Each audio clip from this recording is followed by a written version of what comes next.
جو ہمارا مقصد تھا کہ ملک کو ہم نے قائد اعظم کا پاکستان بنانا ہے، وہ قائد اعظم کے پاکستان سے ہم دور ہٹ گئے، اور میں اس پہ بھی آؤں گا کہ اس کی کیا وجوہات تھی، کیا ریزنس تھی۔ مثلا 9 اپریل کو 2022 کو ووٹ آف نو کانفیڈنس ہو جاتا ہے۔ ووٹ آف نو کانفیڈنس ہوا، سیاسی گیمکس ہوتی ہیں، سیاست کے اندر گیمکس ہوتی ہیں، عمران خان صاحب نے بھی کی ہیں، اگر کسی اور نے بھی کی ہیں، تو انہوں نے نو کانفیڈنس ہوا آئینی طریقے سے، آئین میں موجود ہے کہ آپ کے پاس اگر اکثریت نہیں ہے تو آپ ووٹ آف نو کانفیڈنس سے آپ کو ہٹا دیا جائے گا۔ لیکن اس ووٹ آف نو کانفیڈنس کے بعد نہ ہمیں چین سے بیٹھنے دیا گیا جو پارٹی کے عہدیداران تھے، نہ پارٹی کے ورکروں کو، نہ ہی جو پاکستان کی عوام ہے۔ یعنی کہ ایک جو میرے مطابق، میری سوچ کے مطابق ایک ڈیموکریٹک سٹرگل ہونی چاہیے تھی کہ ٹھیک ہے، آپ کو اگر 3.5 سال موقع ملا، آپ ہٹ گئے ہیں، آپ آئینی طریقے سے ہٹے ہیں، آپ انتظار کریں، آپ انتخابات کا انتظار کریں، انتخابات آئیں گے، آپ کو موقع مل جائے گا۔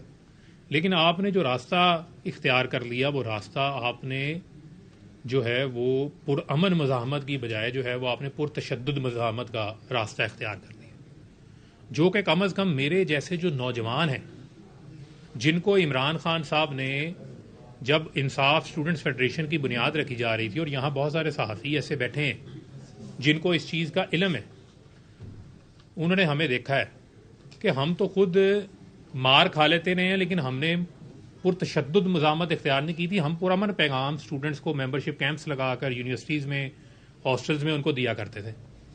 یعنی کہ مجھے خود پتا ہے کہ ہم نے 24 گھنٹے، 48 گھنٹے ہم لوگ اتنا دیوانہ آور کام کرتے تھے کہ ہم نے کھانا نہیں کھاتے تھے۔ ہم 40 دن، 50 روز میں فیصل آباد اپنے گھر نہیں جاتا تھا، اپنی فیملی سے میری ملاقات نہیں ہوتی تھی، اتنا جنون کے تحت ہم کام کر رہے ہوتے تھے۔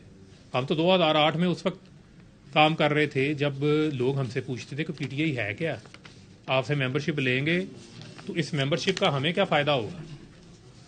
ہم نے دنوں میں یونیورسٹیز میں کام کرنا، رات کو جا کے لاہور کے ہاسٹلز کے اندر ڈور ناکنگ کر کے اسٹوڈنٹس کو ممبر بنانا، ان کو کنونس کرنا۔ لیکن اس وقت ہمارا پیغام کیا تھا؟ ہمارا پیغام تھا قائد اعظم کا پاکستان۔ ہمارا جو پیغام تھا وہ پیغام تھا نان وائلنٹ۔ جو پی ٹی آئی ہے، جو انصاف اسٹوڈنٹس فیڈریشن ہے، وہ نان وائلنٹ تحریک ہے۔ ایک F I R I S F کے اوپر نہیں ہے کوئی، کیونکہ ہم نے کبھی کوئی پرتشدد کارروائی کا حصہ ہی نہیں لیا تھا۔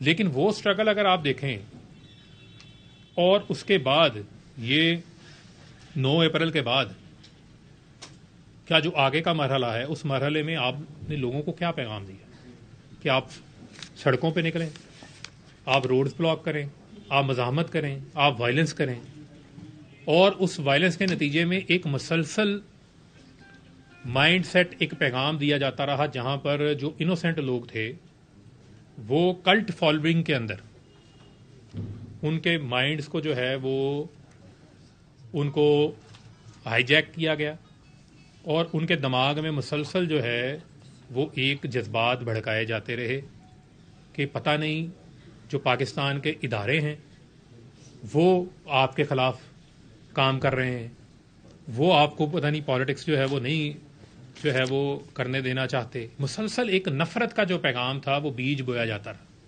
جو وہ بات کرتے ہیں پروپیگنڈے کی، جو فتنے کی بات کرتے ہیں، وہ اصل فتنہ کیا ہے؟